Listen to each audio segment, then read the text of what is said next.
Once a person can fully acknowledge this simple idea, I am, and it doesn't require anything else. It doesn't require me to be doing anything. It doesn't require you to accept me. It doesn't require me to fit in. It doesn't require me to love. I am before all of that. I simply am. I cannot not be if I am. Help! This is meta. I have an arrowhead in my arrowhead.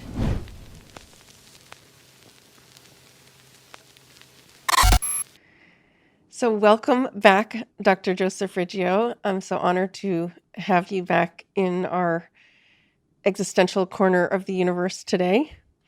And we are going to continue a series of conversations that we've been having around the hero's journey of your life, how it unfolded under the guidance of the master Roy Fraser and his generative imprint process, and how over time, after studying and assimilating and then reforming the wisdom that you gained from him into your own form, which you call the MythoSelf Process, how that evolved and how you use that process to assist in transformational change for people throughout the world.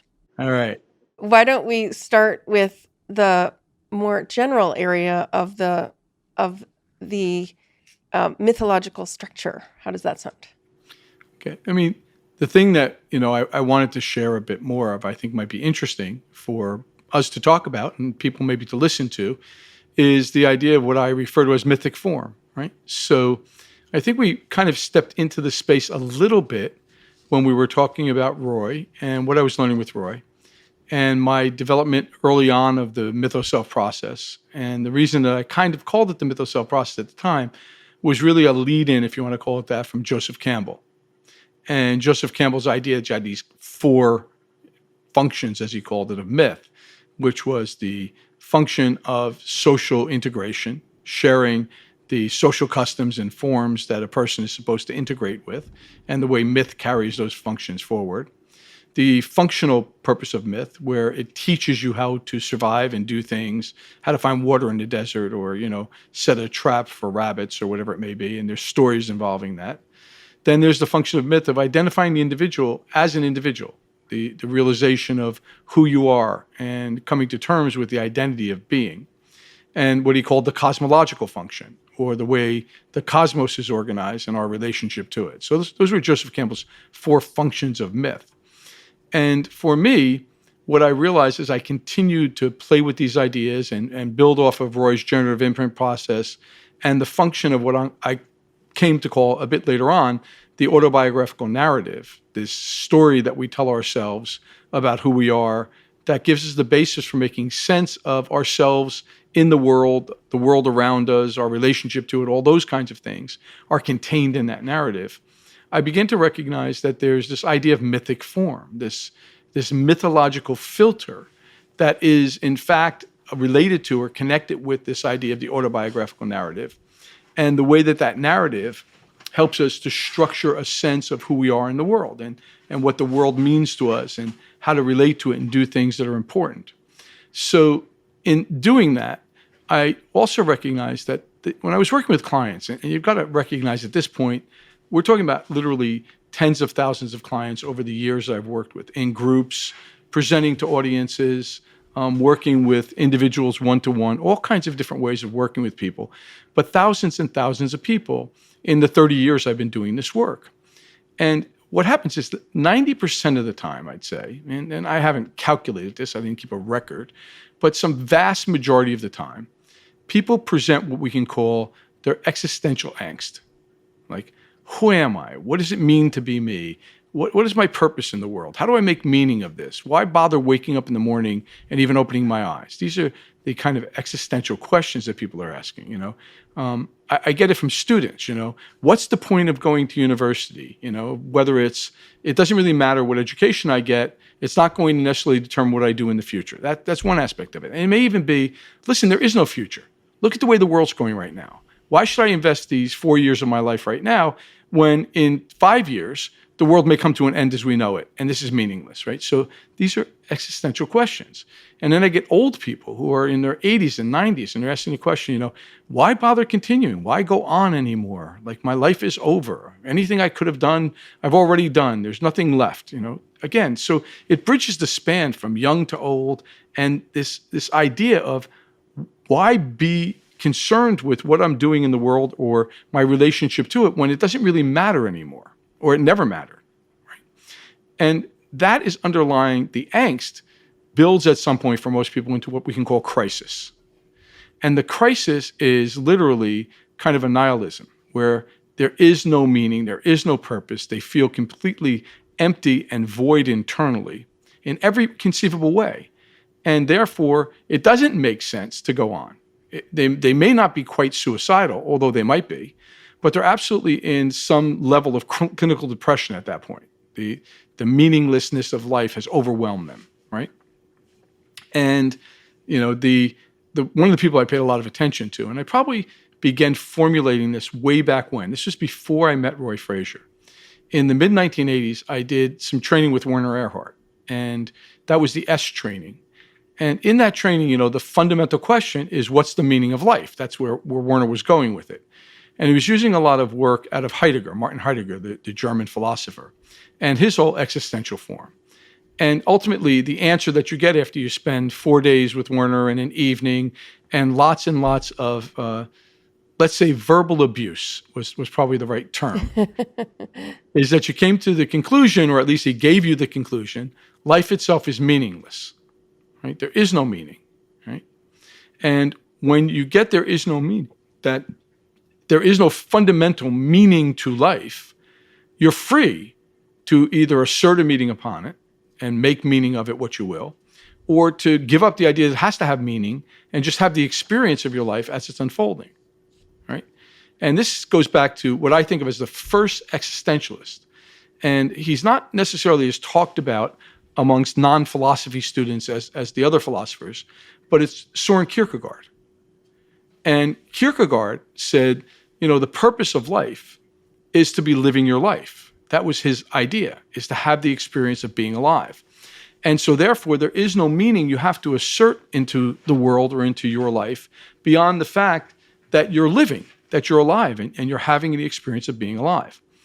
And when a person comes to crisis, the overwhelm of trying to find meaning in a meaningless void is what they're actually confronting, right? And the mystics, often refer to this as something like the dark night of the soul. And I've worked with many people, by the way, Alicia, who are going through what they would refer to as spiritual crisis. And the spiritual crisis is really this existential crisis of, can I find any reason for being? Can I really make sense of this? I need to break through the barrier of Maya, the illusion that is surrounding me. And it's just not where my work goes, to be honest. So as I begin to understand this, I said there's a level beneath this that kind of the existential form has to be resting on ontological form. You can't be in existential crisis if you don't exist. So existence must be more foundational or fundamental than existential worry or existential angst or crisis. So who are you? If you can answer this question, who am I, to yourself, and have a sense of identity, then it relieves the existential angst and crisis, but often you're in ontological angst. And I find everybody who's in existential angst is an ontological angst by default. And ontological angst is, again, I can't find myself. I can't figure out who I am. Who am I supposed to be? And just like the resolution of existential angst is life fundamentally has no meaning, there is no meaning. The same thing is true of ontological angst and crisis. There is no you. You is an idea. It's a conception. There is the experience, again, of being alive. And in that experience, that embodiment of being, you find ontological rest. Right? The world is happening. I am a happening in the world. As soon as you get there, Alan Watts liked to refer to that all the time, And he would refer to this idea of being a happening in the world, being, in other words, in the experience of having the experience and eliminating any barrier, let's call it, between the experience and experiencing, that they become one and the same thing.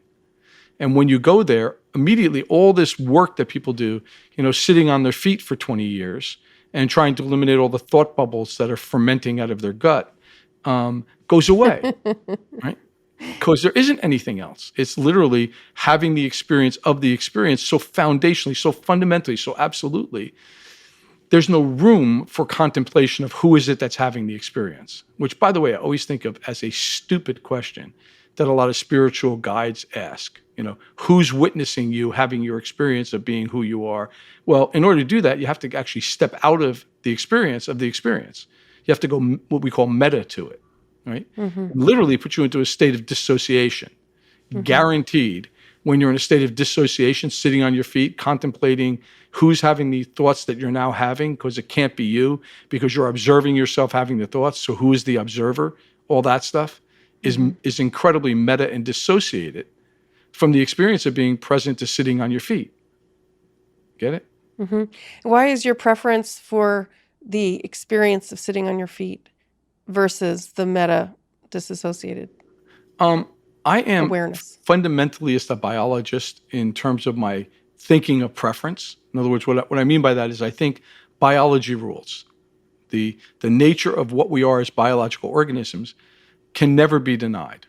And this applies, we can dig into this some other time and place. I think it's probably not the time for it today, but it evolves into these social arguments as well, right? So I just had a conversation recently with a number of people around questions of violence and aggression.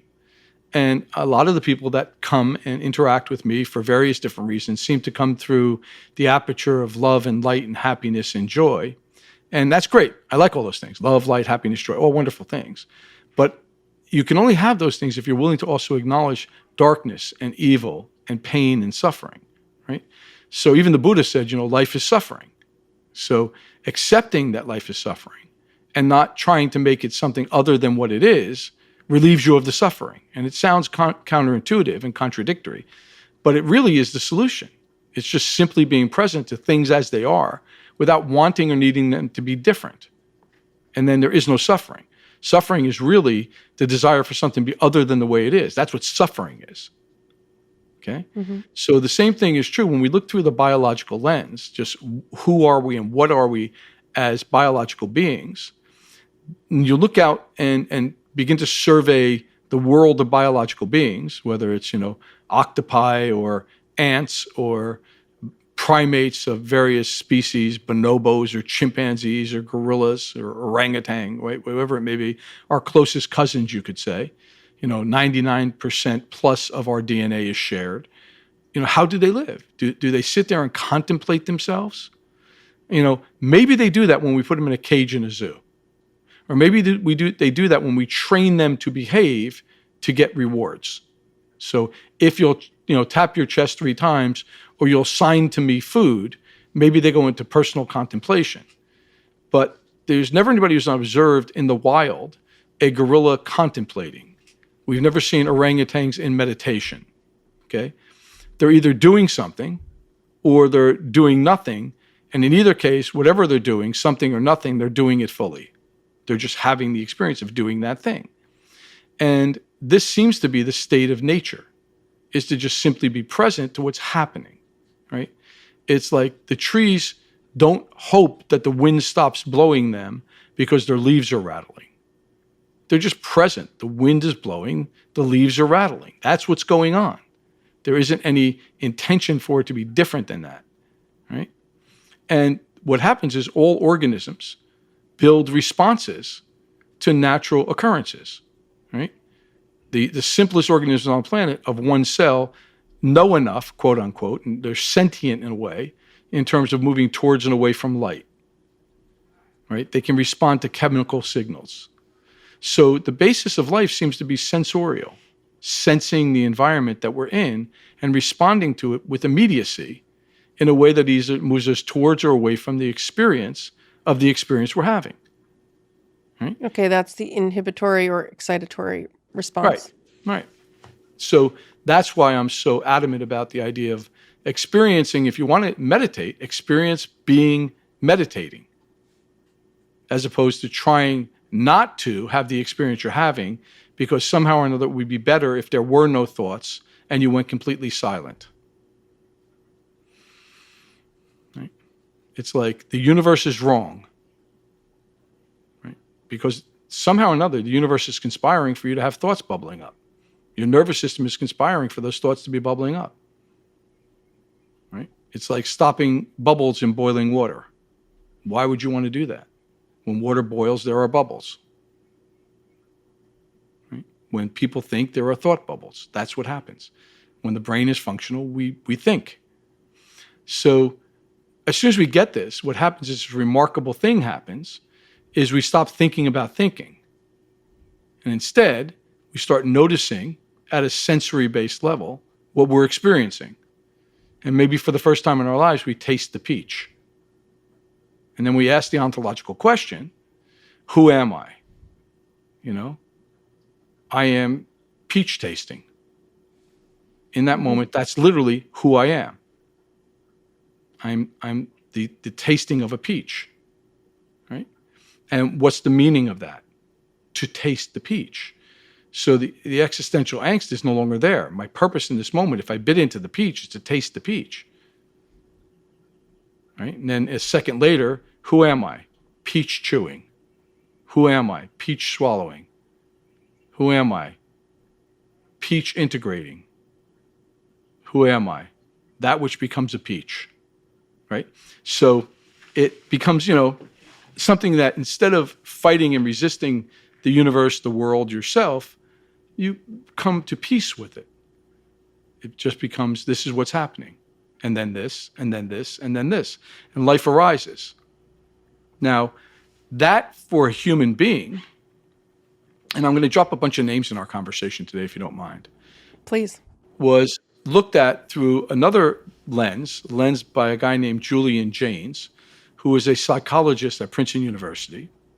And he came up with the idea of this conception of the bicameral mind. And the bicameral mind is literally the idea that there are two functional minds that are present simultaneously in the human experience.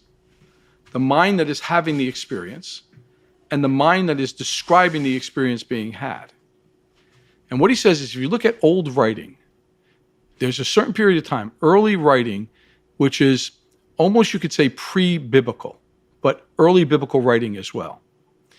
And you look at Sumerian writing or Babylonian writing of the earliest recorded written histories. And you look at the Greek epics, the epic poems of Greece. You look at these kinds of things, and what you begin to see, so let's say, at the very, very least, pre-Judeo-Christian New Testament. So pre-Judeo-New Testament, what we see, Judeo-Christian New Testament, what we see is this writing where these individuals who are writing are absolutely writing as though there is an internal voice that they're interacting with and responding to and recording that is not their own. This is the voice of the gods. And Julian Jaynes says this is present in all of this early writing. We can literally get the ancients believed that the voices in their mind were not theirs. They were external to them. They would hear the voices from the outside coming in, and this for them was the voices of the gods. Right? Now, when you think that way, rocks and trees and clouds and water can all have a voice. You can hear them speaking to you. If you believe what you're saying to yourself in your mind in regard to them or about them, or that comes up as a result of them, is not your mind, but an external mind speaking to you. So everything now comes to life. It's pantheistic. At some point, a radical transition occurs, and he points to this in the writing again of the ancients, where it begins to shift.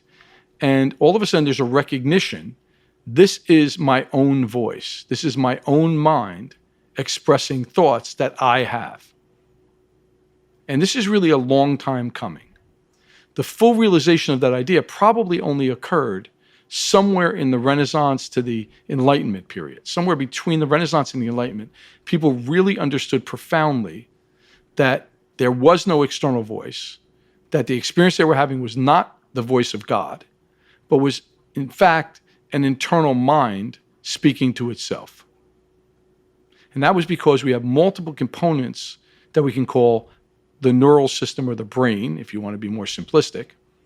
And these components of the neural system of the brain are able to simultaneously create communication, where one module or one part can create output or expression, and the other part can be doing reception or receiving.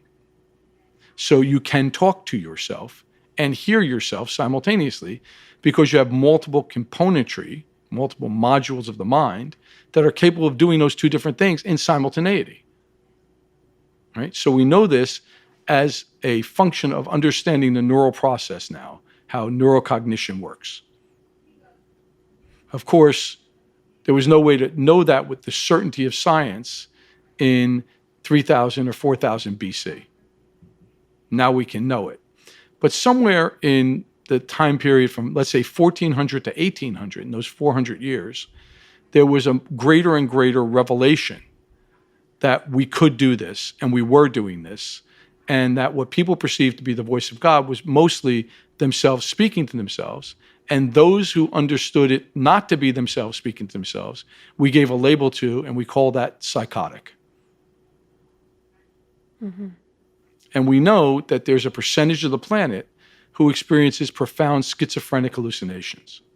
The absolute certainty of belief that there is something or someone else that is communicating with them, that is not them, which no one else can experience except them, but is happening in the presence of others.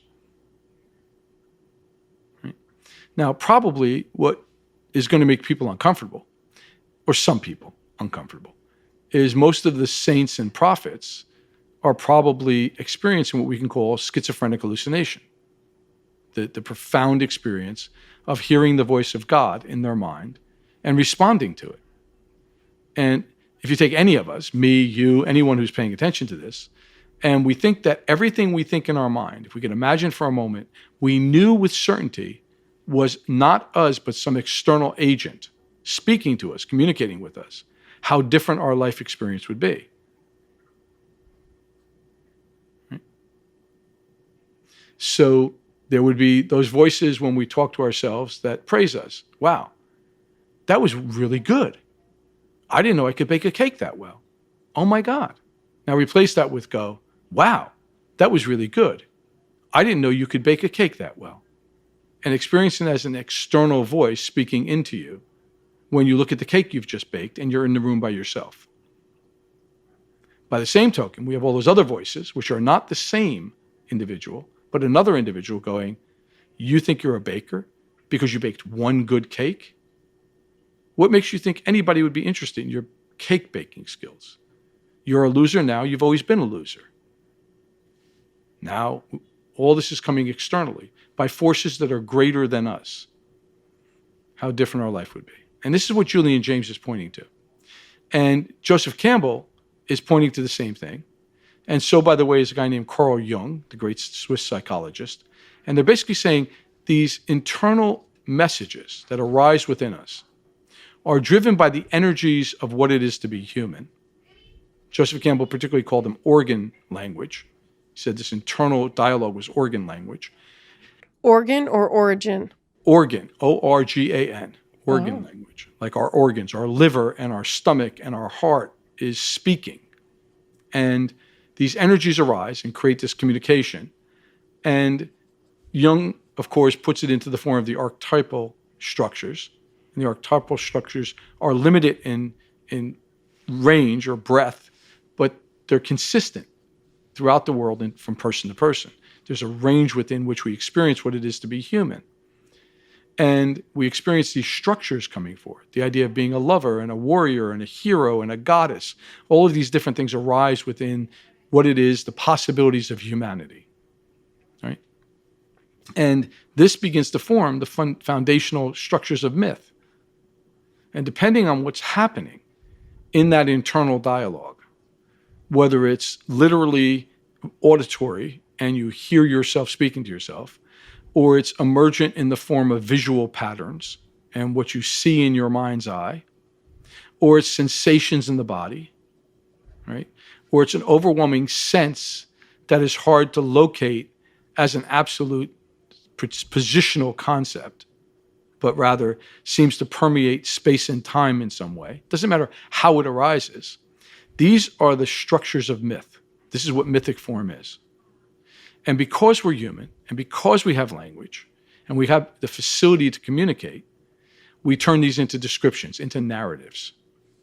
Mm-hmm. And narrative has a particular structure to it. That structure is called time. It goes like this. Something happened, and then after that, something else happened. And then after that, this other thing happened. And way back when, before any of those things, there was this thing that was true. And because of that, these things I just said happened. And now this thing is happening. And because this thing is happening, some other things will happen in the future. And they might look like this and this and this, right? So narrative has a temporal structure, a time structure to it. So these are the two aspects of mythology: the structuring of time, placing things in relation to time, and creating descriptions. That's what myth does. The myth itself then becomes a filter for understanding oneself and the world and one's relationship to it and everything in it, including everyone else. Our very existence, our beingness, our ontological self, or we could say the I. And then there is what's happening. So everything that is occurring within and around us.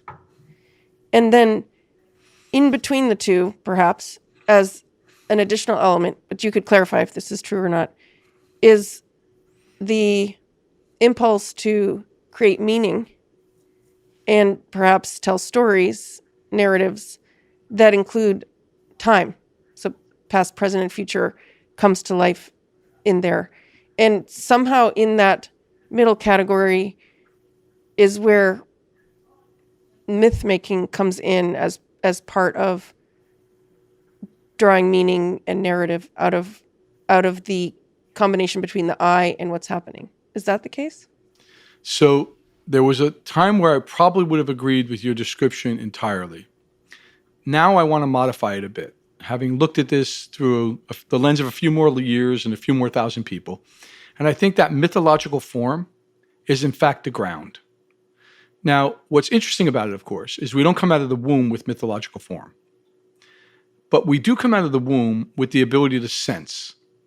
And sensation is from that which the myth arises from. So I would make an argument always that from the moment of birth, or maybe even before, maybe in the womb, I'm not sure when it begins, the iconic forms, the representational forms that we base our understanding of being on begin to emerge because of the nature of how the human mind, the brain works, the nervous system works. Because we're human, we're conscious, right? We know that infants very, very soon after they're born, we're talking days or at the most weeks, show evidence of self-awareness, self-consciousness. They begin to recognize the distinctions of their own movements, their own hands. They begin to be able to communicate desire or discomfort, right? And because of that, we know that we can now begin to organize this conception, this idea that myth may be so fundamental to what it is to be human that it predates, it's the predecessor of even the awareness of self, even the awareness of the ontological form that we begin to describe. I am this, I am thus. That there's a myth, which is the world is thus. This is what it is to be alive. This sense of aliveness predates, in other words, the uniqueness, the separation from everything. There's already a myth in place by the time we separate and identify as individual. Well, let me ask you, it doesn't seem as if there's enough of a story there to make a myth. There's just the I exist and this is happening. Mm-hmm. So how is it that there is a myth to that? And what is that myth if there is one? So let's go back to what I said already. I said, the myth arises in two ways. There's a temporal awareness. So there's a sense of before, now, and after, past, present, future. The second thing is there's a description that arises, the narrative form. If you think the narrative form has to be contained in language, in words, then we would agree. But if the myth can arise in pure sensory data, as a pure sensorial experience, before there are words and before there's a sense of the I, the infant probably has a sense impression of the world around them. Before they know the word mother, they have a relationship with that being that is mother. What we're talking about here is, I'm making the argument that the infant sees the person that we would label, we'd use this label for that person, mother. There's no need for that infant to have a label to understand relationship, the representation of who that person is to them. But I'm also arguing that there's a moment in that child's life, which may extend for a day, a week, a month, several months, where for them, there is no distinction, literally, between self and other. There is no sense of self. Everything is present when it's present, or not present when it's not. It's very simple. It either is or isn't, but everything is experienced in the moment. So there's no temporal structure yet. Okay, so it's almost like a purity of ontological experience at that time. Mm-hmm. There is It's the pure beingness, awareness. It's pure awareness. pure awareness, pure Pure beingness. consciousness of the moment of experience. Mm-hmm. And then there's some sense of separation, that sometimes the representation that mother is, which probably is warmth, sustenance, security, comfort, all the words we would apply to what that infant experiences in the presence of mother, is more or less there. But, we have this expression that we use in English, to sleep like a baby. What do we mean by that? We mean that we watch an infant sleep, we recognize all the infant is doing is sleeping. They're at total peace. There doesn't seem to be any interference in their mind of anything they need to attend to. They sleep like a baby. And when we watch infants and we see them in their waking time, and we watch them interact, whether it's with a person or an object or themselves, their own hand, we see an innocence, a purity of them doing that. They're completely absorbed and immersed in what it is that's present for them in that moment. And we play this game worldwide.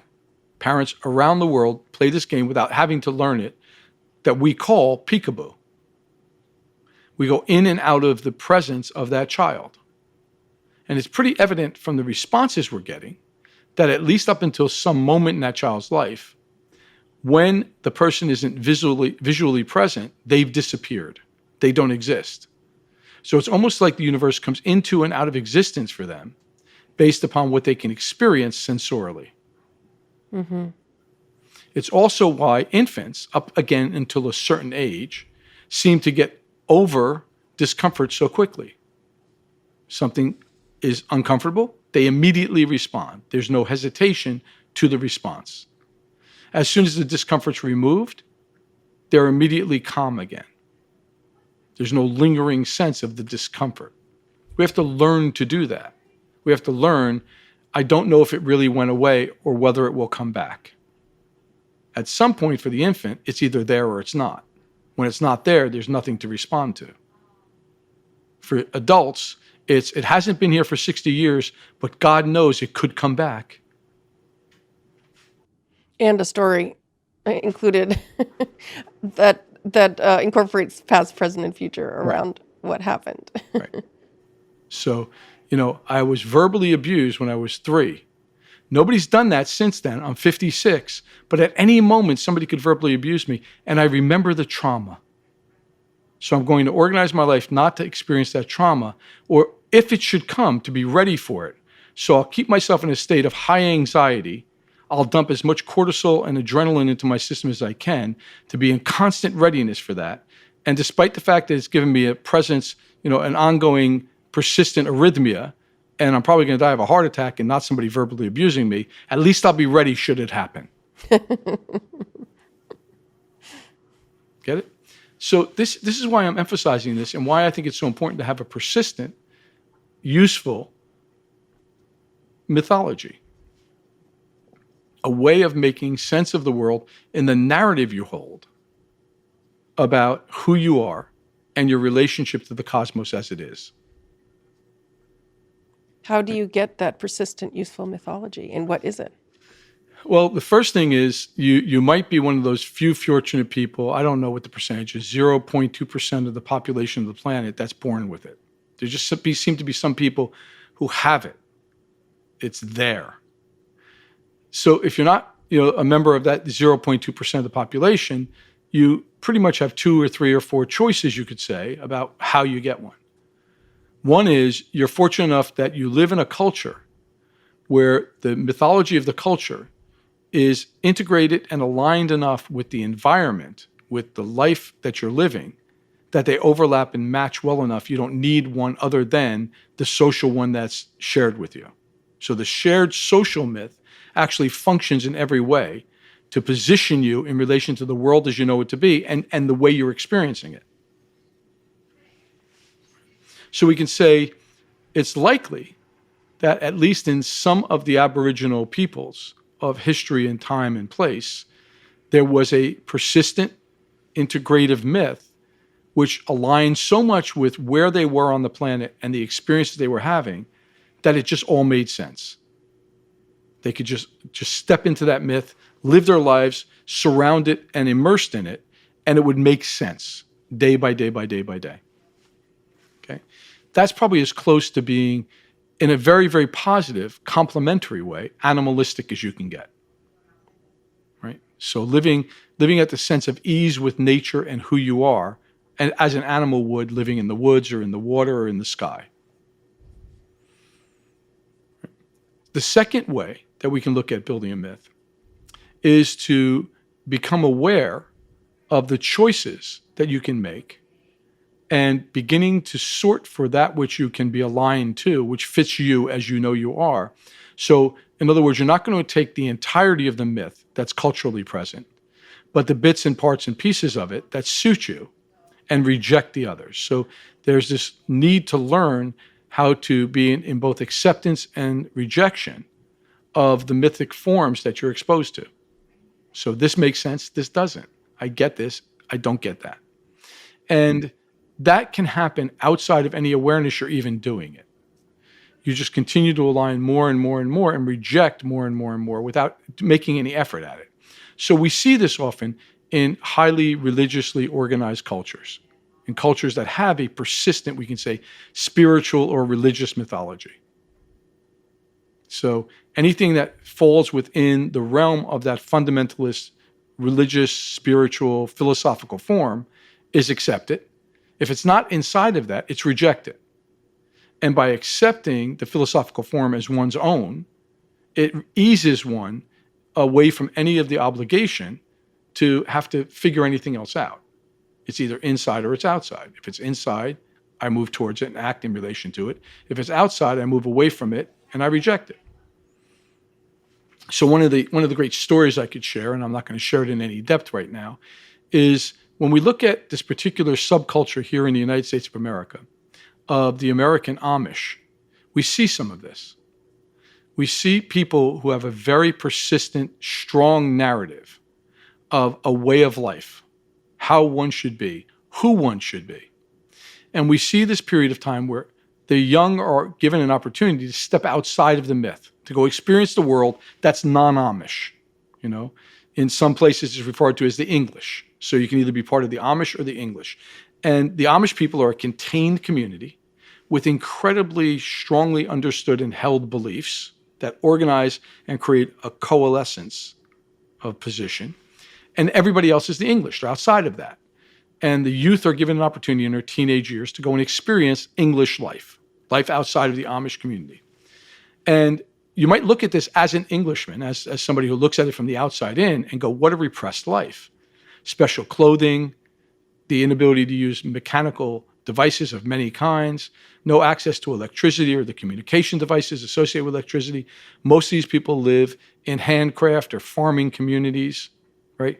It seems like toil and labor, okay? A lot of time spent in religious obligation. Why would you want to do that? Once these teenagers get out and feel the world, experience alcohol and parties and, being with women or men and all of the excitement of what's outside of that controlled, contained, dogmatic life, they're never going back.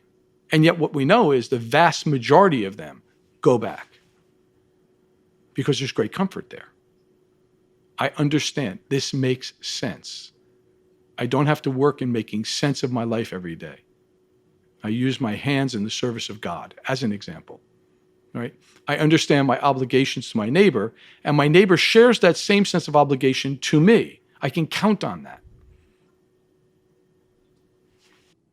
So this category that you're describing, that is structured by kind of highly religious, organized cultures. There's an organized mythology Organized that one mythology. chooses to become a part of or is Okay. born into. It could be either or. Born into or chooses to become part of. So that is, would you say that's sort of an externally provided mythology then? It is external to the individual, and it's accepted by the individual. In other words, in this particular case, unlike the person who's born into a mythological form that is so aligned with their environment and the context that they can't perceive a difference between the narrative and the life they're living, this person recognizes this is a narrative I'm living that I choose to live inside of because I can see that there's other things that are going on that don't fit inside this narrative, other people who are doing things other than would be aligned with the narrative, but I choose to align with the narrative. Right? So every form of cult you can think of, and cult for me is not a negative word. It's just simply a group of people who agree to abide by a set of, let's call them bylaws for argument's sake, typically led by a strong individual or group of individuals, right? So, in New York City, we have a very strong Hasidic community of Hasidic Jewish people. And for all intent and purpose, that's a cult, right? Many of the fundamentalist Christian communities are cults, right? Anybody who lives in a Catholic monastery is living in a cult. So I don't see it as a bad word. I don't want to imply that when I use this word cult, I'm implying something that you should get out of or avoid or not be part of. I'm suggesting it has a structure which allows you to release the sense of obligation of having to make decisions that are outside of the strictures that you agreed to abide by. And typically, there'll be a community that supports that. And that community typically is led by an individual or group of individuals who hold that form in place so you don't have to work at it. The form is there for you. Mm-hmm. Okay. Which leads me to, in looking at this, you described that there's some people that just seem to arrive with it in place. Mm-hmm. Then there are primitive people who have it organized in their primitive cultures. Then there are people that have it. Let me just take the word primitive out for a second. I reference Aboriginal people, Yes. and I said you can see it there. But it could be a modern person who's living in a life where the story they're living inside of is so aligned with the way they experience day-to-day life that there's nothing outside of the story. The story contains the entirety of their experience. That's possible even in modern times. So it doesn't have to be primitive people. Yeah. Okay. So when we reference Aboriginals, my mind would tend to go to like tribal people Right. that are no less brilliant, but perhaps don't have like all the intellectual structures that are there in the educated societies. They are probably more brilliant in that they're attuned to themselves and nature. But they could be moderns is all I'm offering. Mm-hmm. Yeah. I don't have a reference for that, but. Somebody born into a very strong fishing community somewhere in the world where everybody understands the relationship to the fishing boats and the sea and the activities of being a fisherman and the lifestyle of the village within which they live. And it just all works. You wake up in the morning, everything works inside of the stories of what it is to be a fisherman living on the coast in this village. And you did it, your father did it, your grandfather did it, your cousins are doing it, your brothers are doing it. And hopefully someday you can turn the boat over to your children. Mm-hmm. Okay, great clarification. And then that is different and distinct from communities where there is an additional piece, which is this sort of religious differentiation, or perhaps an idea of what's done and not done, or... Again, the distinction I gave was as an example, religious communities do this.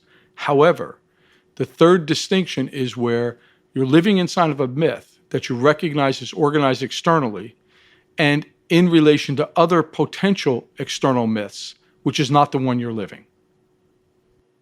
So in the fishing village, everybody you know lives in relation to the fishing village.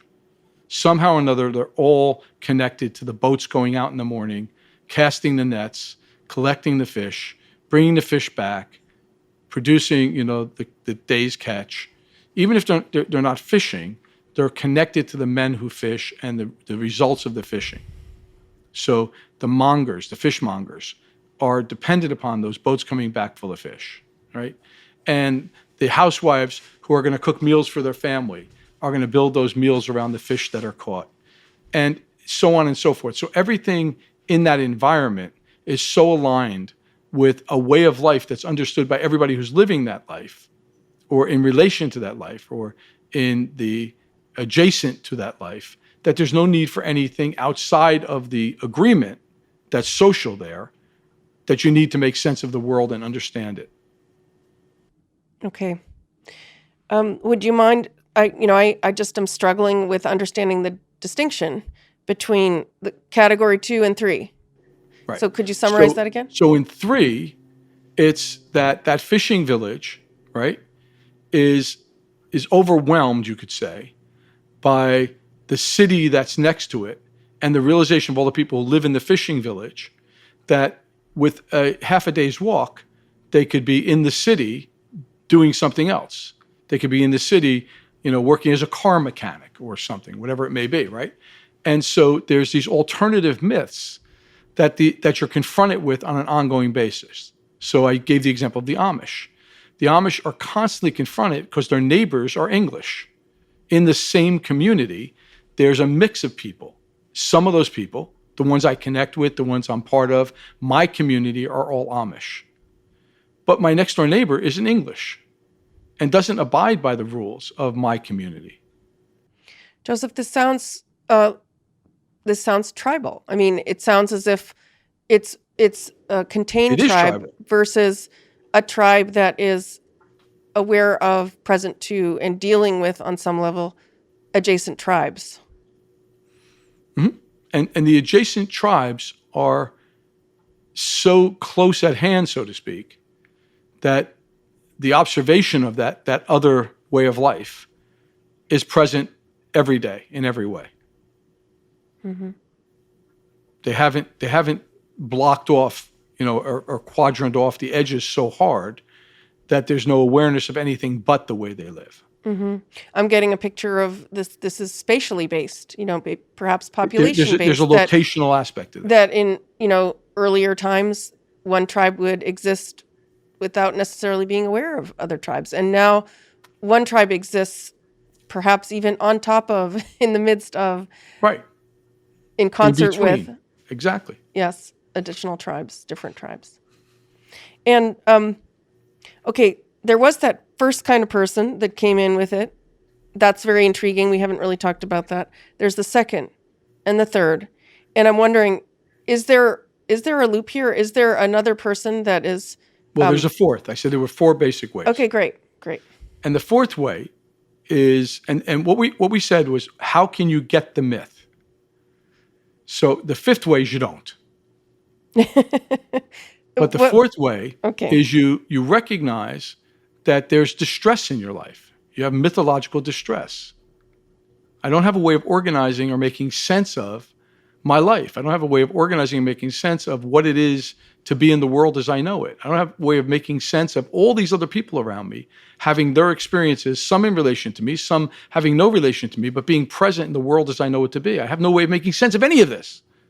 So I seek a narrative which can give me a sense of directionality and comfort, you could call it, in making sense of myself, the world as it is, and my relationship to it. So it's a myth that one chooses. You literally build your own myth.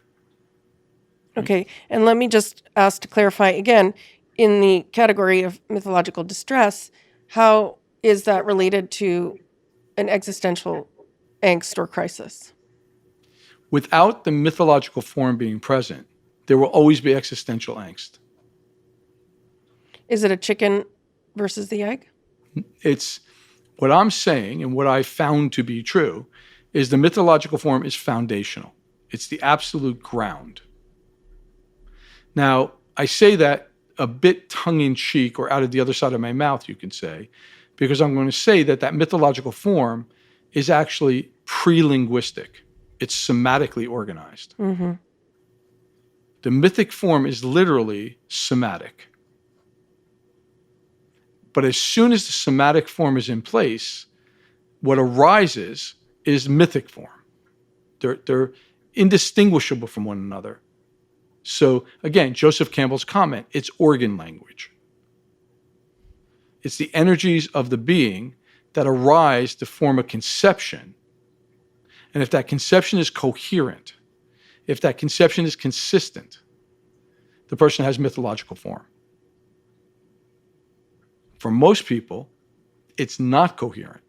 It's not consistent. They live in a state of chaos because they don't have a mythological form. Mm-hmm. What would a mythological form be like? Again, the easiest way to describe it, and we can go a bit further, is we look out into the world and we look at the thousands and probably hundreds of thousands of stories that have been told. So through all of literature, and if we come up to modern time, through all of film, we see mythological forms. Right? So it's any of the characters you can imagine who are in a book or in a film that you like that display a consistency of being. You know this character. You know how they're going to respond. There's no surprise when a situation arises that they would act in this way. That's a mythological form. We know that despite the two lives that he lives, Clark Kent and Superman are absolutely consistent. When there's danger, he will find a phone booth. He will strip off his Clark Kent mask and he'll fly into the sky and protect those who are at risk and put himself in the way of injury and danger and threat for the sake of others. Right? That's a consistent mythological idea. So is this why people get so attracted to stories of superheroes?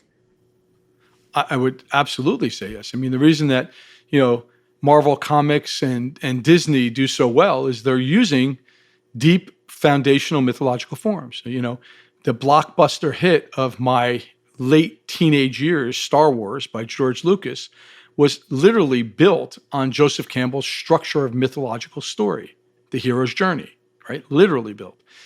Years later, another movie that resembled that kind of blockbuster success and worldwide acclaim was The Matrix, also built purely on mythological form. Every Marvel movie is mythological form. Black Panther, right? Iron Man, whatever you want to look at, it's a mythological form. And even when you find that what I'm going to call the fractured heroes, so Iron Man is kind of a fractured hero. You don't really know if Iron Man is a good guy or a bad guy sometimes, right? Because he's self-interested, he's a bit of a playboy, he's a philanderer, he's a number of different things that people might ascribe negative qualities to. But he's also purely and absolutely a hero. And when push comes to shove, he consistently acts in a way that puts others before himself, right? So who is he? Well, he's a myth. He's the myth of the fractured hero, right? And that's appealing to some people. He's got everything and at the same time isn't perfect.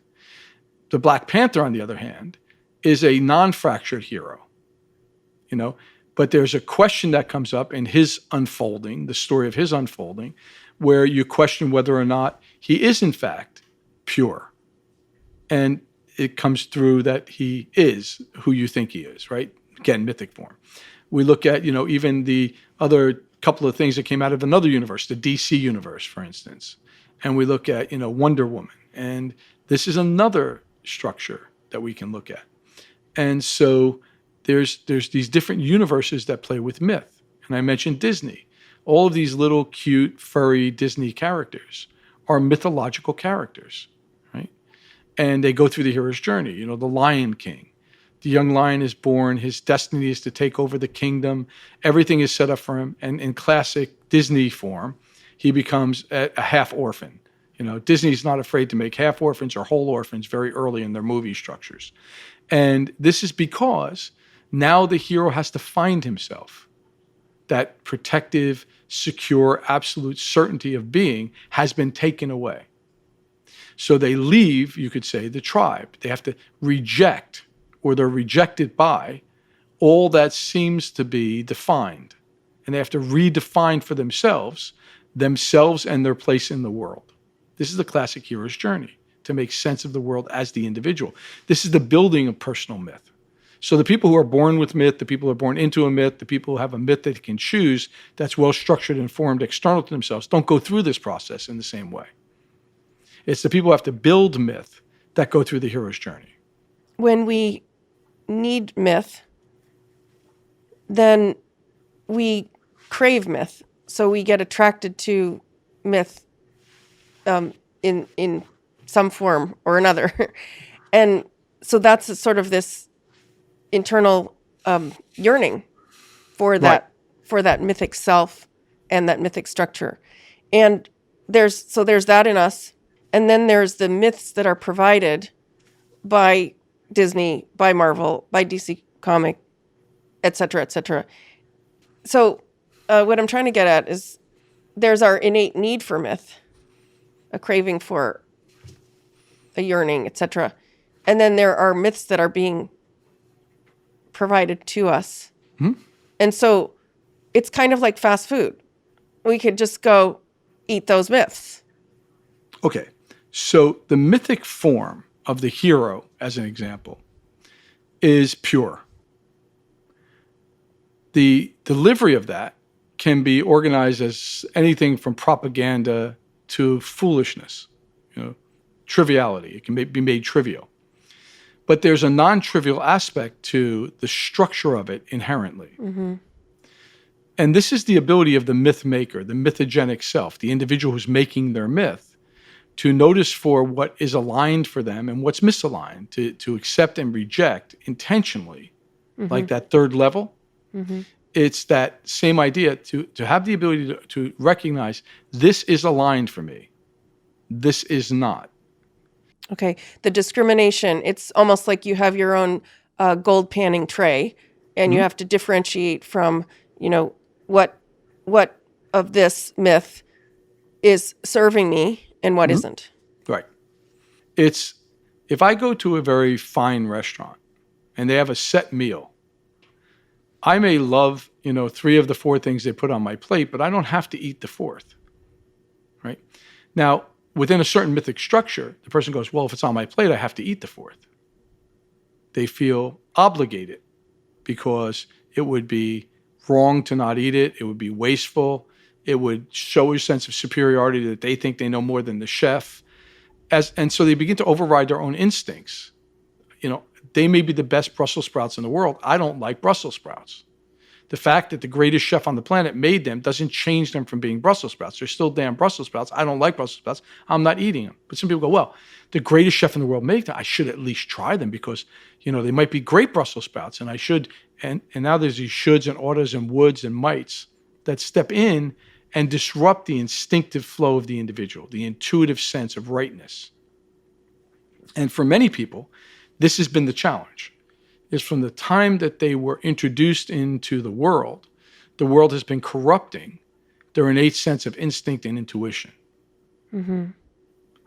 And people will go, well, what about logic, Joseph? And I'm going, they're not mutually exclusive. They should be complementary.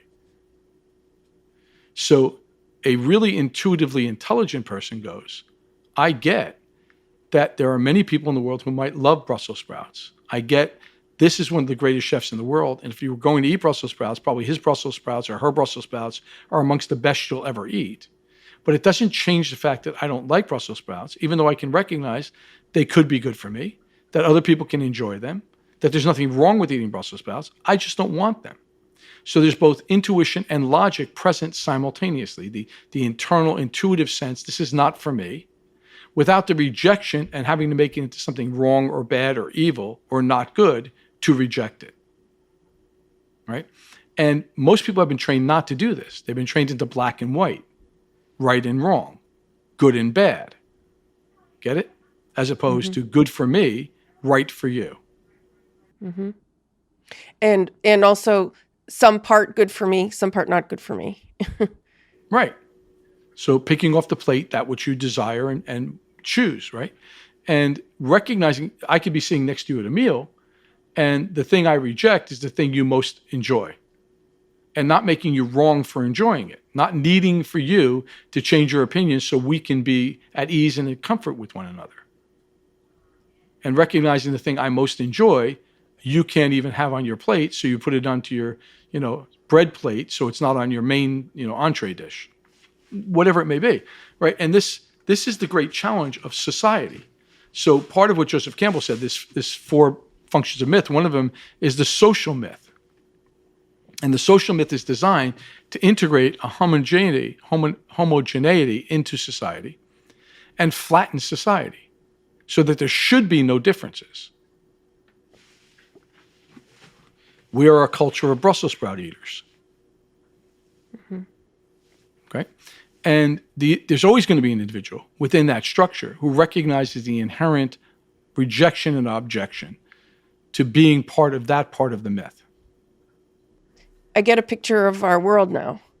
And in our world now, we have everything. We have all of these. We have small, Aboriginal tribes or people that are organized around some way of life, as you described, that is self-contained, that is understood, that is whole form for them.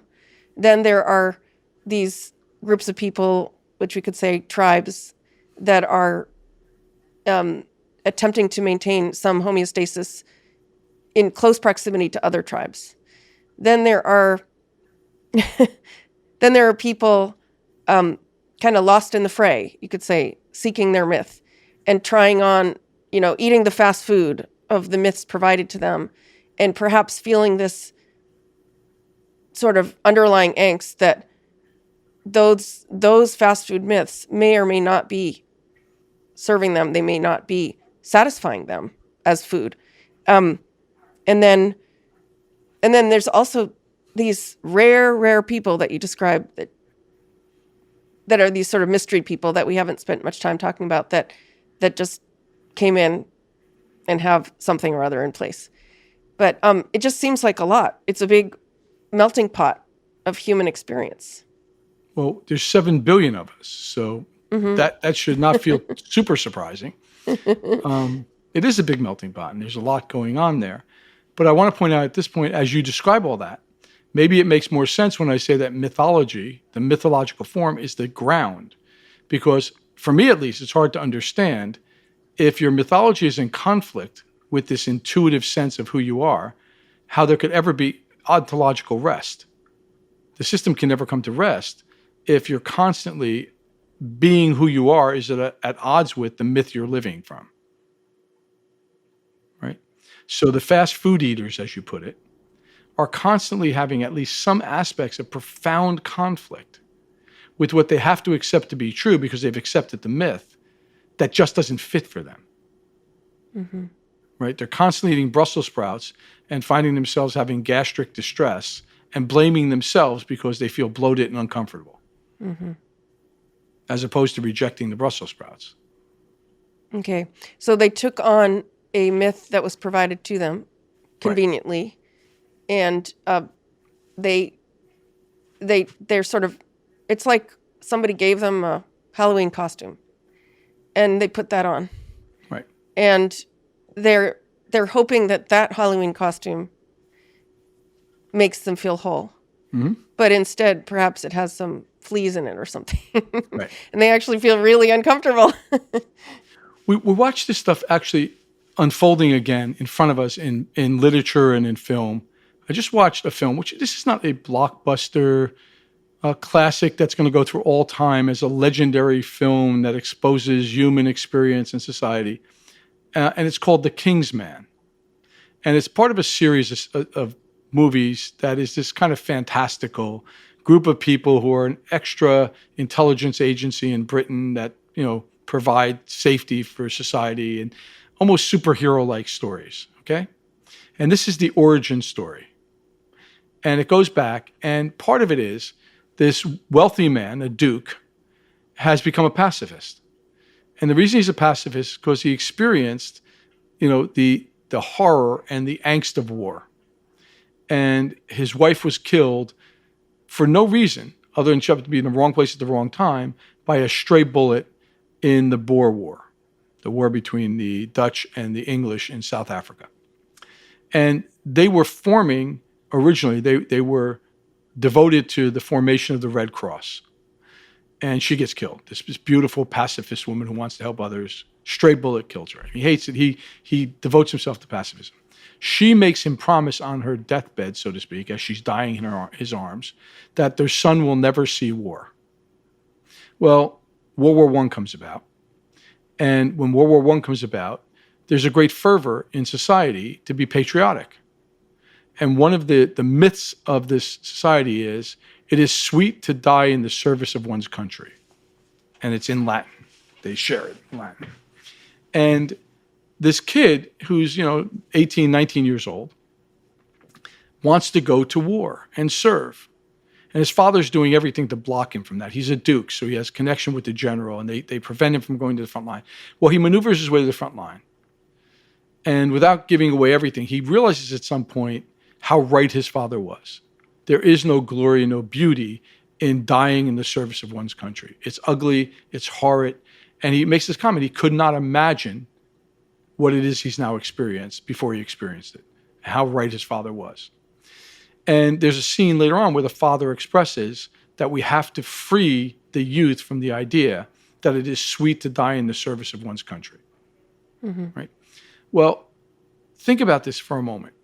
These are the kind of myths that are present still on the planet today.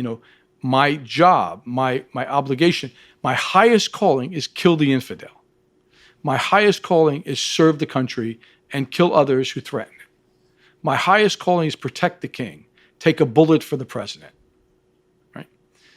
These kinds of myths are part of culture, and they're destructive. And they destroy people's lives, and they destroy communities, and they destroy, to some extent, the entire society of humankind. They put us at odds with one another. And they stop us from progressing and doing the things that are arguably really important, like making sure that the planet remains habitable to humans and other forms of life, right? So these are mythological constructs that are incorrectly organized and therefore destructive to the greater calling of the greater good. And so the individual recognizes this at some level. This is ontological and mythological distress. This is what's going on. And when the person becomes fully awakened to what it is they're experiencing, all of these mishandled, misconstrued propaganda level messages from society that are mythologically organized, they go into mythological crisis until they reform the myth that they hold personally with such coherency and consistency that it allows them to recognize instantly, that's for me, that's not. Mm-hmm. They may choose a life of being aside to the myth that society is offering. In other words, recognizing it's there but not needing to do anything about it. They may choose a life where they integrate with the myth of society to work against it from inside to reorganize it to something more healthy, more wholesome, more whole form. Or they may just simply become a rebel and reject the myth and fight it, right? Mm-hmm. And we see kind of all of these things happening if we watch these great mythological epic stories like Star Wars, where you have a character in Luke Skywalker who is trying to, resist the myth openly and formally in the form of the rebel formation he wants to become part of, right? And to fight the Empire, right? We get a guy like Han Solo. Han Solo is outside the system completely. And he's just a rebel. He's just going to ignore it and make believe it doesn't exist and find his way through it all, right? And you have some of the Jedi masters who understand the only way for this to work is to work within the structure that's unfolding and evolving so they can reform and reshape it into something that's more whole form and healthy, right? So there's these different ways of addressing it. But when the person is in conflict with a myth that's being used to manipulate them, and that's what society often does, they are going to have no sense of rest. And one of the great myths of society is my purpose and my reason is to be productive, and from production to make money, and from making money to create wealth, and from creating wealth to amass wealth, and to live above and beyond the means of most people. That's one of the great myths of our society. Mm-hmm. And people literally die in the service of that myth. They die at their desk of a heart attack, doing something they never loved to do, so that they can achieve the outcome that myth has been giving them and sold to them from the beginning. Mm-hmm. And they'll often, perpetrate crimes against society, crimes against the planet, if you want to call it that, in the service of the accumulation of that wealth.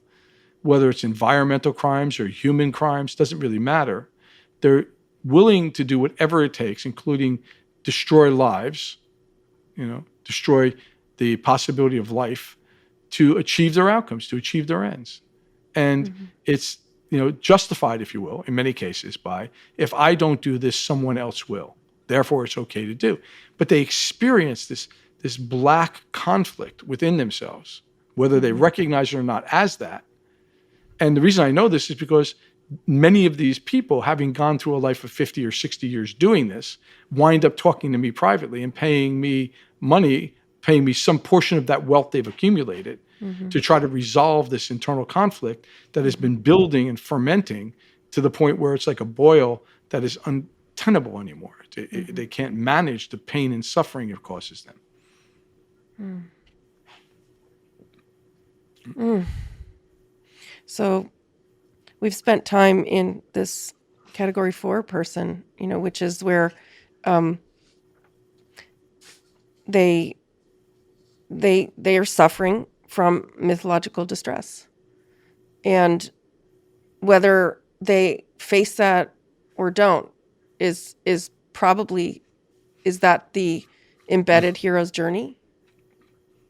Well, the hero's journey is a description of that, yes. So you could say it's embedded in the sense that if you go back to Joseph Campbell, the founder, if you want to say, of the hero's journey, that he observed what is naturally true of people as they go through the experience of discovering themselves and their fundamental sense of identity, which is consistent, as I put it, or coherent with their experience of being in the world. That is the hero's journey. That's what it is. That's how they get there. Right. Well, let me just use the metaphor that I gave you earlier, just to make it extremely simplistic. So I feel the need I feel the need for my mythic form, and someone has given me this Halloween costume of, let's just say, Wonder Woman. So I say, great, I'll take that costume. I'll be Wonder Woman. I put that on. Costume has fleas in it, and I'm, extremely uncomfortable in my own skin of costume skin. And that's there was the original mythological distress that caused me to go take on that costume. Then there was the additional distress of wearing a costume that wasn't my own mythological form, that was provided to me. And I hadn't made that differentiation, as you described. And so my thought is that secondary distress is where the hero's journey could begin, perhaps, where it's the call to adventure, like the itching of the fleas, the unbearable itching of the fleas, or like Neo in the Matrix, when, Morpheus contacts him and says, you feel this stirring within you. You feel this discomfort, like deep down. Is that the call to adventure? Is that the beginning of the hero's journey? It is a great description. It's a great metaphor. And I think that, the vast majority of people who will ever hear what you and I are talking about today in any shape or form are going to be in what we can call the fourth category, right? So it's the vast majority of the modern world is in the fourth category. You haven't been given a myth, or at least not one that works. And we're actually in we can say, mythless society. And we can see the distress and the damage that that's causing around the world, globally, in all different kinds of ways and shapes and forms. And so they can't count on just being born into the myth. Now, most people will, in fact, be subsumed by the myth. And they'll live within these fractured, broken social forms that substitute for real mythic form. And they'll live inside of the propaganda messaging. And they'll be owned by it, you could say. And they'll be in discomfort. They'll be in distress at some level or another. And they'll do all kinds of things to remedy it. Most of us have experienced some period of time where we can be said to have been self-medicating. So how do individuals self-medicate? The obvious way is drugs and alcohol is one way, right?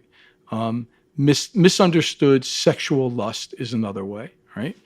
Gambling addictions and sports addictions, the need to be active in ways that just consume you and, become obsessions is another way, right?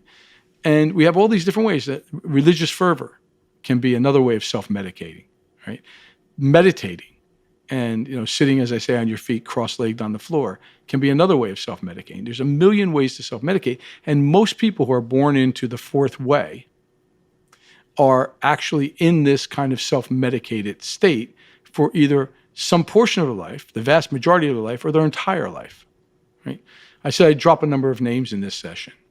One of the people I paid attention to early on, we're talking reading him somewhere between the 70s and 80s originally, and then coming back again and rereading in the 90s and early 2000s, was G.I. Gurdjieff, a famous spiritual master, you could call him, who was absolutely out of his mind. Probably the most connected person I could think of was Diogenes, the dog philosopher. And Diogenes was the founder of cynicism, And so he was this philosopher who lived on the streets and who just was a cynic. I'm sorry, I lost the link between Gurdjieff, if I'm pronouncing it right, Diogenes. and Diogenes. They were Right. the same person? No, they were similar in the way that they philosophized. Okay. let's say. Okay.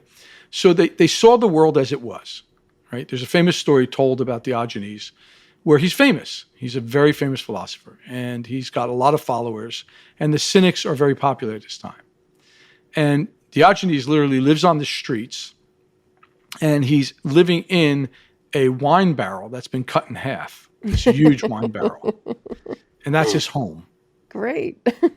And, one of the stories is he goes to the marketplace, and there's been a lot of noise going around from the Stoics and the Epicureans and all these other forms of philosophy, that really the basis of life is just do what one pleases, right? Find a path and honor yourself, right?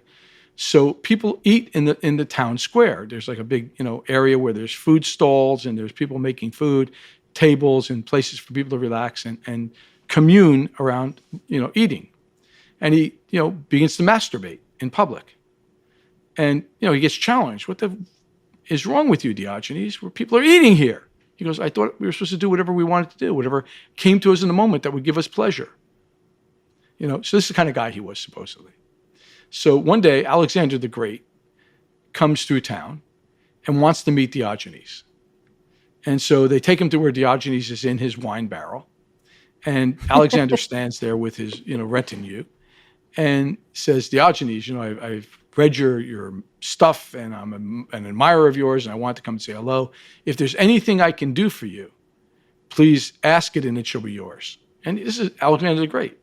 He can give you a freaking city if you ask for it, right? And Diogenes says, yes, you can. You could step a bit to your left. You're in the way of my son. So this is one of the great philosophers of antiquity, right? And Gurdjieff is not of antiquity. Gurdjieff is of the late 19th century, early 20th century. And he's his origin is somewhat unknown. It's somewhere probably in the Armenian range. And he's traveling up and down between the Ural Mountains in the Middle East. And he's learning and teaching. And he built what he calls the fourth way system. And he said there's these three other ways. One way that people go into this is they go the way of the yogi. And the way of the yogi is to control one's body completely so that one can control one's mind, so one can control one's circumstances. And therefore, the world can't impose upon them. He said the second way is the way of the hermit and the monk. And the hermit and the monk remove themselves from the world. They literally go into a cave or they go into a monastery and they put up physical walls between themselves and the world so the world can't interrupt them and disturb them. He said the third way is the way of the mystic. And the mystic literally removes themselves from the world and exists in a time and place in their own mind that is not of the world at all. He said, but the way to salvation, if you want to call it that, not his word, but a word that we'll all understand, is the fourth way. And the fourth way systems are to experience the world as it is and to be able to experience life as you want it to be while that's happening to you. So literally to use the world as spiritual grist and fodder. So rubbing up against the world is how you become pure. Rubbing up against the world is how you relieve yourself of all the abrasions of discomfort. It's the way you peel the facade. It's the way you remove the persona and the mask that it represents, is by being in the world and seeing it for what it is, and ultimately to be able to see yourself for who you are. And he creates all these exercises and things you can do to get there. But his fundamental idea of the fourth way intrigued me. And I've always referred to the MythoSelf process as a fourth way process. It's not about getting away from the world. It's about literally being present to what's not of the world, the internal experience of one's subjective self, while being in the world and experiencing the sensorial aspects of the world. So for me, this whole idea of mythic form, the whole idea of the mythological structures we've been talking about and spending an hour and a half almost around, are about this idea that the way out, if you want to call it that, of this distress we've been referring to is to give up the pragmatic, to give up the philosophical, to give up the psychological, and replace it with a preference for the aesthetic. And I am talking to a number of different people at any given moment in time who are clients of mine, and recognizing how challenging this can be for some people, but also recognizing when they get it, the phenomenal transformational power it contains. So I'll give you a very simple example. Many of my clients, many people I've worked with of these thousands I referenced, are trying to find their purpose in life, which usually means, what should I be doing with my time? How should I devote myself in the world? What contribution might I make? How can I make my way in this world to be at ease and at comfort, including things like making the money I need to survive and care for those I love, right? All those kinds of things. And they're trying to find the thing that will satisfy those desires. So, accountants make good money. Investment bankers make more money, right? Maybe I could go into construction or development. Physicians, that's a good thing, be a physician. Or, I'm really good with my hands.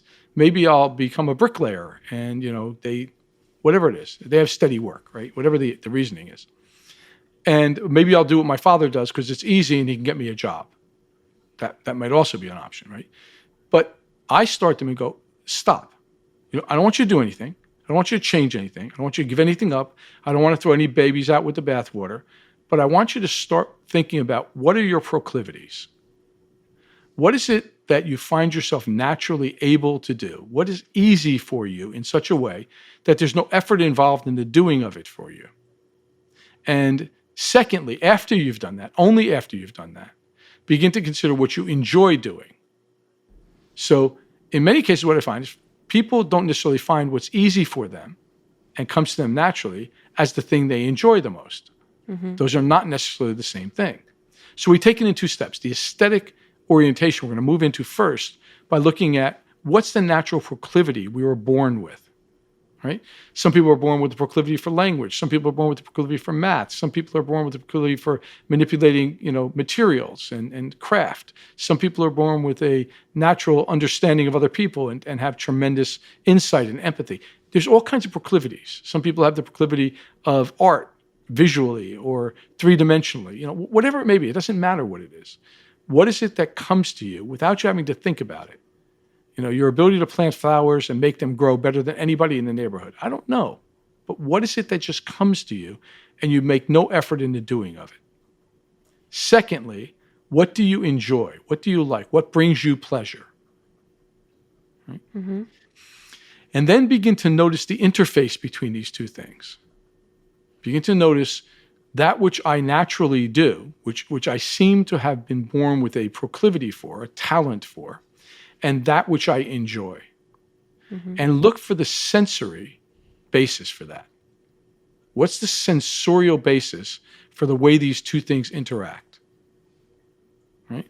So an artist might find that it's very easy for them to create drawings which replicate reality. And what they enjoy doing is walking through the woods. And what's the sensory basis that overlaps there? It may be that there's a visual representational sense that's present in both forms.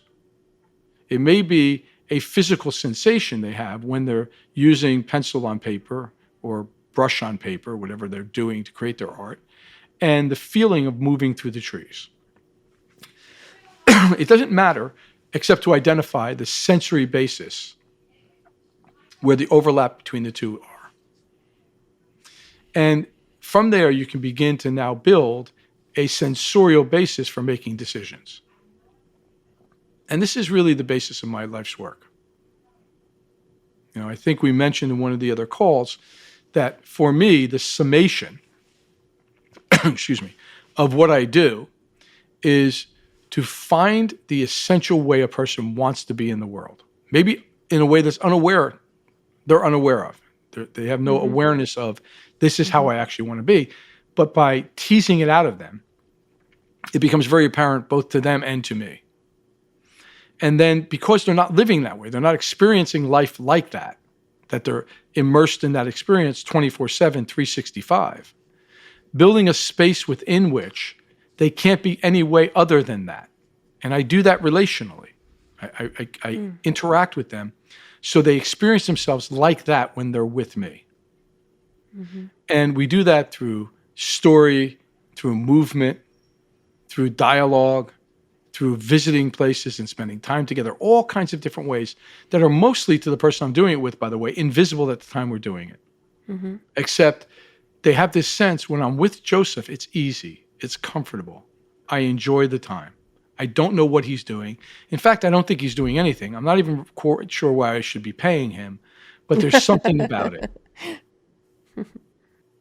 But what's happening is I'm very intentional that I'm building and holding a space within which it's impossible or largely impossible for them to act in any way other than the way they have to act when they're at their best, where they're at the way they say they want to be.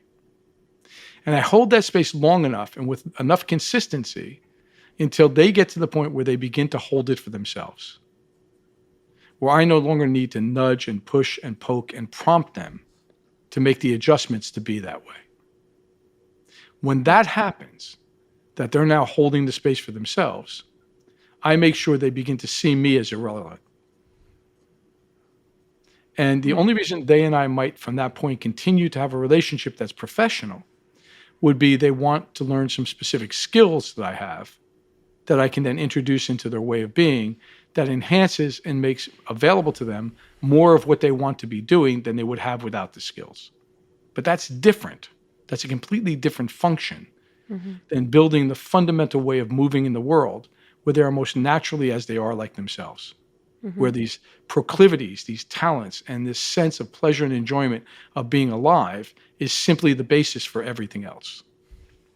That way of being in the world where they're at ease and they're acting out of what's most easy and essentially native to them, and they're finding in the doing of it an innate sense of pleasure, enjoyment, even ecstasy, is in fact what the mythic form is.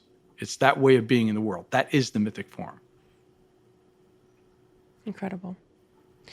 So the person arrives at your door, so to speak, perhaps looking for very practical solutions to their dilemma. How, should I be like this? Should I be like that? Should I don this Halloween costume that's provided to me? Should I play this role in society? And you don't even meet them there. You start, it sounds like you start to sort of corral them.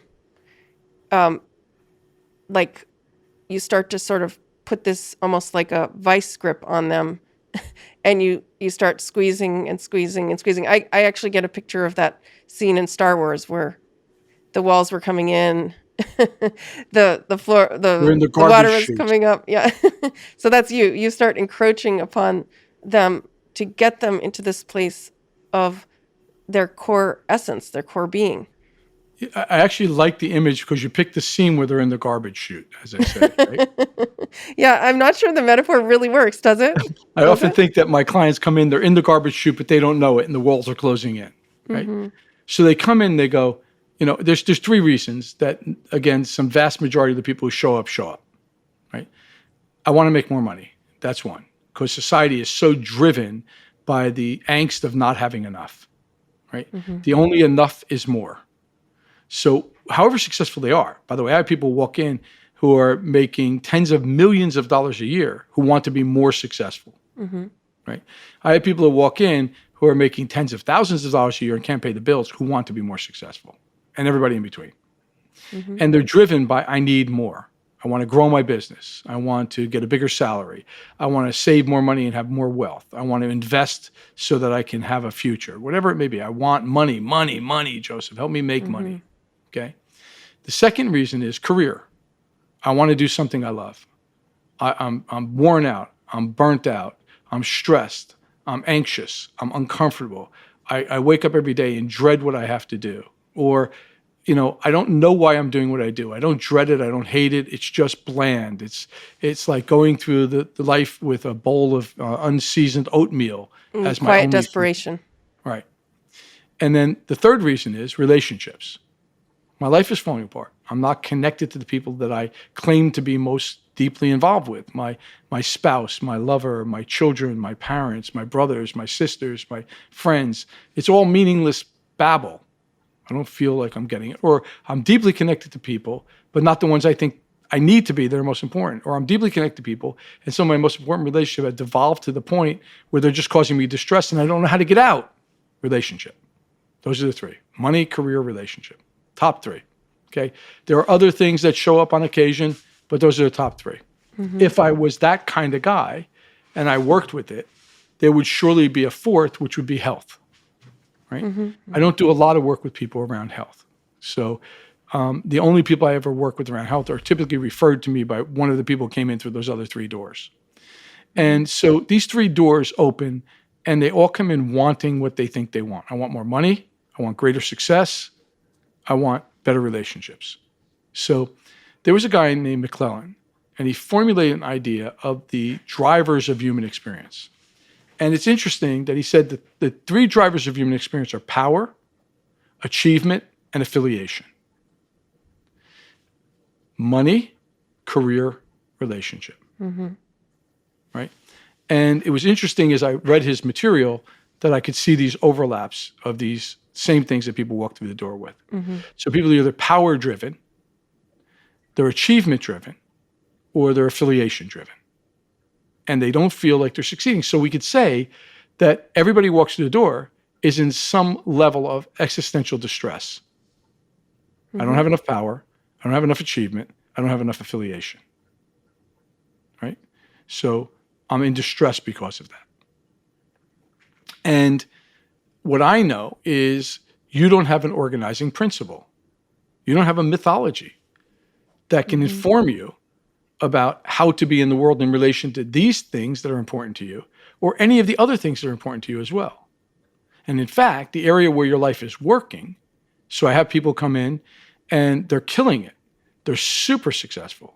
They run a portion of the world, but they can't talk to their husband or their wife, and their kids hate them. So they have all the power you can imagine, significant achievement, and no affiliation. Mm-hmm.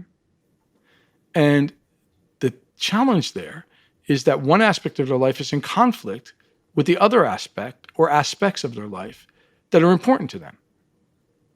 So the organizing principle we're looking for is one that consolidates all these parts of the pie into a whole pie so they can have a whole life.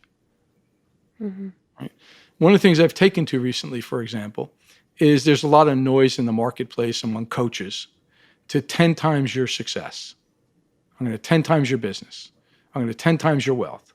I'm going to 10 times your success. Right? And I talk to people and they tell me about, I've talked to Jim Smith, who's the 10 times your business coach. And he told me he could do this and this and this for me. And I'm like, so why aren't you working with Jim? Why are you even talking to me? Right? Well, I thought I'd check out some other people and find out. I said, no, you're full of shit. And the reason you're full of shit is because you know at some innate level, that won't get you what you want. Mm-hmm. Even if you get the result that Jim promises. And I'm not saying Jim can't deliver. Jim might deliver like hell. You recognize that's not the answer. Mm-hmm. So how about we talk about 10 times in your life? Mm-hmm. How about we get your life to work as a whole, where every part of it is balanced in a way where you get all the things you need and want and not sacrificing one aspect against the others. Mm-hmm. See, there's an idea that goes like this, and it comes from the computer paradigm. If you optimize any one aspect of a computer, it will compromise the other aspects. So for instance, if you get the CPU to be super powerful and super fast and work as hard as it can, it will normally create so much heat that it will burn out other components in the computer. So by optimizing the CPU, you sub-optimize the other components. So you have to find the way you can have the most powerful, fastest, best CPU that will work along with, in a synergistic way, the other components, so the system as a whole is optimized. See, this is what I want to do with people when I'm doing the MythoSelf work, or I'm presenting to them the idea of a mythological form. The mythological form is that synergistic basis that makes their whole life work. Mm-hmm. It doesn't sell one aspect of their life to get something in another area. It doesn't compromise them here so they can gain there. Right. And you started out your professional career life as an architect. And it makes me think of that, which is that they come in at a higher floor and they say, this floor of my house, my building, etc., has issues. And you drop them down floor by floor by floor until you're at this foundational level of the core of their being. I dropped them down to the point where we're looking at the blueprint. Mm-hmm. Exactly. Right? So I don't care what the building is like yet. Let's make sure the blueprint is designed well, so that when we build it or rebuild it or repair it, we're working off of a sound design. Mm-hmm. And then that in turn fixes all the issues on the upper floors automatically. Resolves everything. Mm-hmm. Because when you describe it, it sounds extremely abstract. I mean, as you were describing it, using the words aesthetic and describing, sort of what it is in their nature to be and to do organically and joyfully. These sound so abstract. And yet that's the answer. And maybe that's the only answer. So let me go back to the aesthetic for a second, and we'll talk like an architect. When I was going to architecture school, it was still a period where the modern design was highly favored. There were some things that were changing. We were actually in the period where postmodernism had evolved, but a lot of people still loved, and a lot of my teachers, professors, had actually been trained and educated during the height of the modern period. And so there's all these modern buildings, Mies van der Rohe, Walter Gropius, these different architects who were just making brilliant designs that were clean and crisp, sharp edges, lots of 90-degree angles, windows that were very regularly placed. I mean, it was just, and the buildings were really, really beautiful in terms of the slick, crisp, practical nature of what they offered. And people loved them at one level, but nobody really liked living in them. They weren't human. They weren't designed around what it is to be human. And humans are kind of fuzzy logic creatures, right? There was another guy I loved who was an architect of the same time named Paul Rudolph. And Paul Rudolph was accused of making, especially residential projects, that were like rabbit warrens, where you'd walk in and one space would open to another space that was connected to these two spaces. And it didn't make much sense as a very regular structure with real hard edges and crisp design, and it kind of flowed instead. But people loved living in his spaces. Right? And this for me is the distinction. This is what I mean by the aesthetic. It's the ability to tap into something that goes beyond just the practical solution. It's not that Paul Rudolph's homes were not practical. They were immensely practical. They were incredibly well designed in terms of satisfying the function of the people who lived in them. Right? So the idea that we begin from is in the modern era, there was a very famous quotation that was used over and over and over again, drilled into the mind of every young architect. Form follows function. So what is the function of the building? And then design a building so that the form is absolutely aligned with the function that you want, and eliminate all of the extra. There should be no artifacts that are not necessary to achieve the function of the building. Form follows function.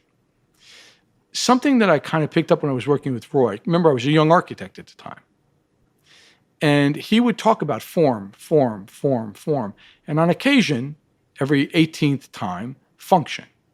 So form 18 times, function once. And I would listen to this and I go, what is he trying to say through the lens of my architecture mind, through my design mind, that I can relate back to this other thing? Because it can be useful to cross-map a profound understanding in one area to a profound understanding of another area. And I began to reformulate that quotation and went, function follows form. The individual, the person, has an innate form. They are. Before anything else is true of them, they are. Right. Now, from that isness, that beingness of the individual, what function naturally emerges? The doing comes from the being. But we know ourselves through our doing. So there's this conflict. Unless these two things are absolutely integrated and aligned, they're contiguous and consistent and coherent, we have challenges. So until we build these self-referential forms where, in fact, function can follow form, the person experiences some level of distress. Existential, ontological, mythological, whatever kind of distress you want to point to, pragmatic distress. But as soon as those two things are aligned, that the person is who they need to be to do the thing they're doing, all the stress goes away. And as soon as the stress goes away, there's no distress. Yeah. There's a word in Sanskrit that I think is the word for what we're pointing at. And it's swarup, and swa is the root word, means the self or the beingness, and rup is the form. And so the concept of that word is that the goal is to find the true form of ourself. Exactly. That is also a very nice and beautiful, elegant way to sum up what I try to do when I'm working with clients. And I'm using the MythoSelf process as the model that we're working from. I want them first and foremost, before we do anything else, let's find the true form of yourself. Then let's explore function. Right. Because we live in a world of doing. We need to accept that in the world in which most of us live and want to be living, not just that we live in, but we want to be living in this world, there's a sense of wanting to do. Most of us don't really want to sit cross-legged on the floor, 20 hours a day and spend 4 hours napping, eating, and defecating. It's not the life we really want, most of us. And you could say that that's part of the social structure and myth that we've been born into, that, the idle hands are the devil's work kind of thing, right? So these are things that are embedded in the modern culture, the modern myth, and there are different myths, and there are different ways that people in the world relate to one another and relate to themselves and relate to the world around them. But functionally, a vast number of those people have an urge to do, but they don't know what that means. They don't know what to do, right? So if you're born again into one of these Aboriginal cultures, or you're born into the fishing village, or you're born on a ranch in Montana, and the only thing to be doing there is evident, it takes away all that angst. Figure out, of the things to be doing, which of these things am I good at? Am I good at finding where the fish are? Am I good at casting the net? Am I good at tying the knots that make the net?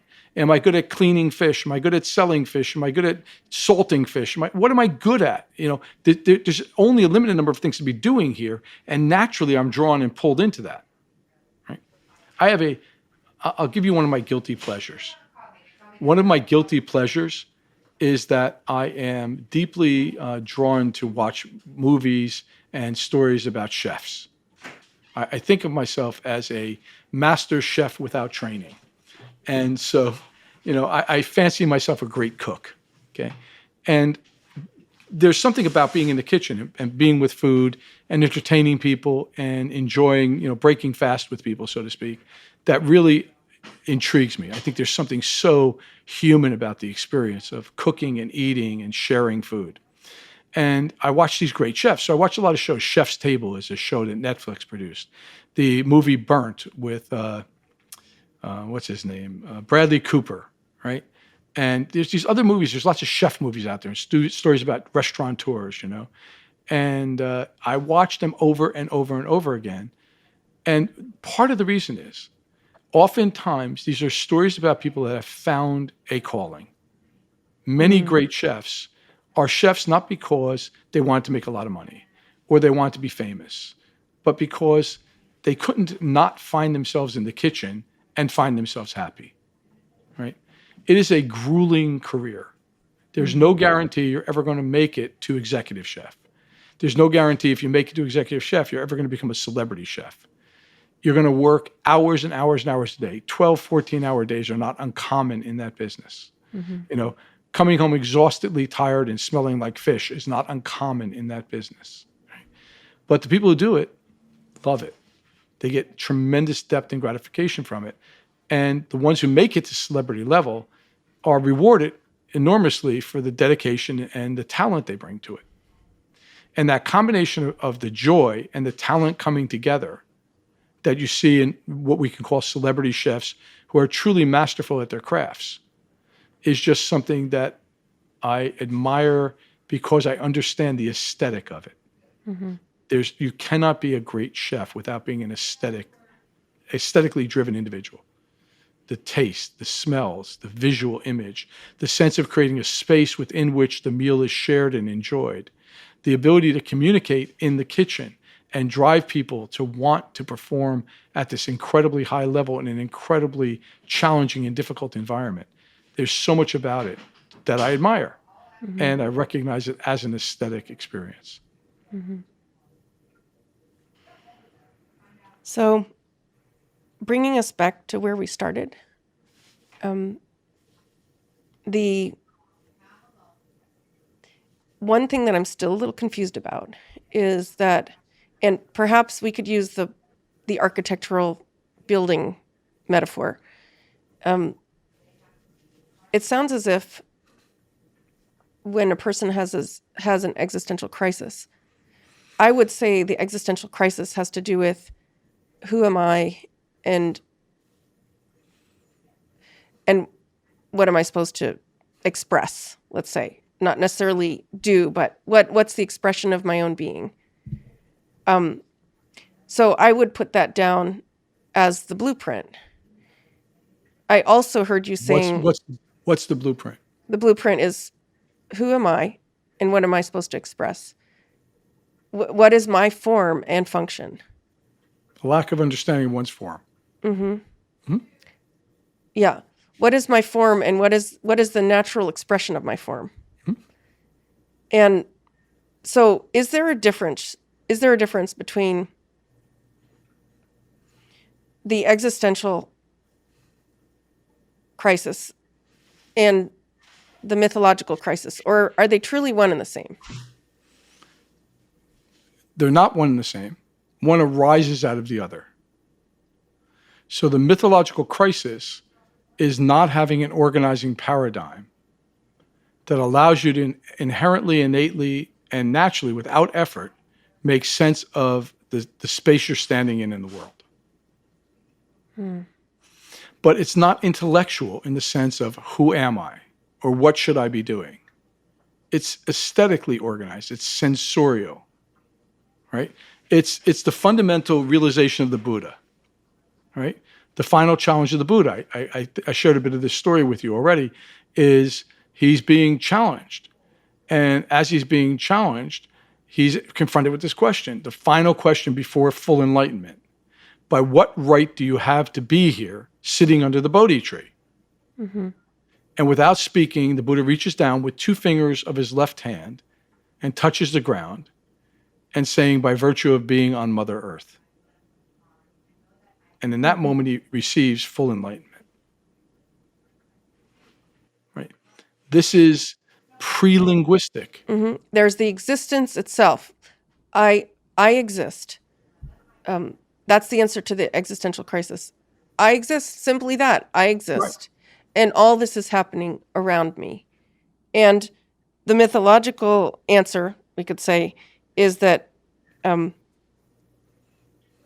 exist, all this is happening, and I have a unique form with a unique expression, which is this.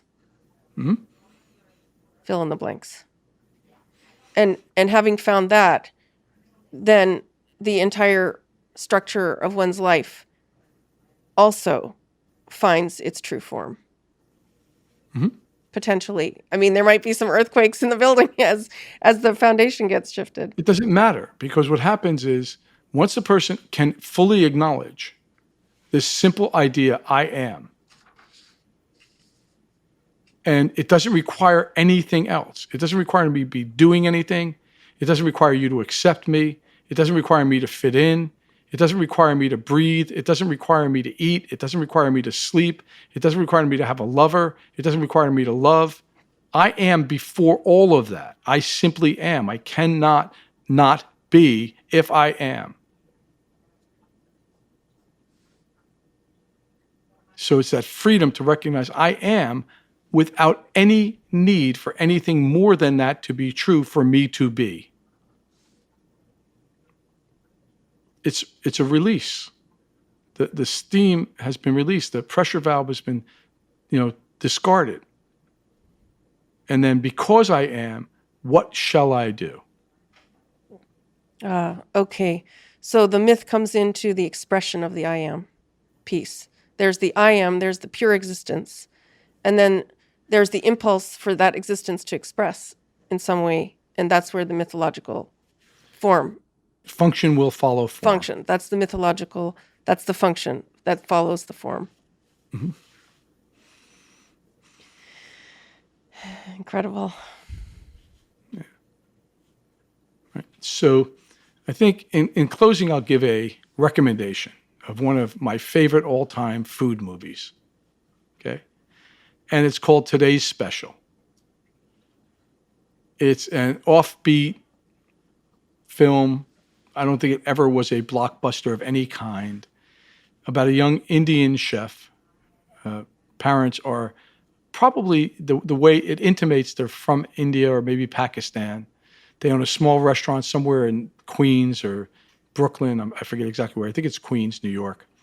And his journey of finding himself.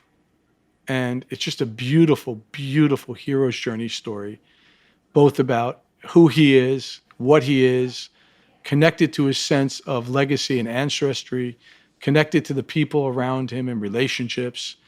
It's just this gorgeous story of unfolding into oneself. And the idea of what it looks like when function follows form. And the giving up of all of the propaganda and installation of what would make life worthwhile that actually doesn't have any meaning whatsoever. And there's also in that story the resolution of the great trauma So this is another thing at some point we should talk about, Yes. is the experience of people, how they experience traumas and how those traumas become part of their flesh, and how we have to remove that thorn before the flesh can heal. Yes, please. What is the summary of that movie, today's special, that ties the bow on this entire conversation?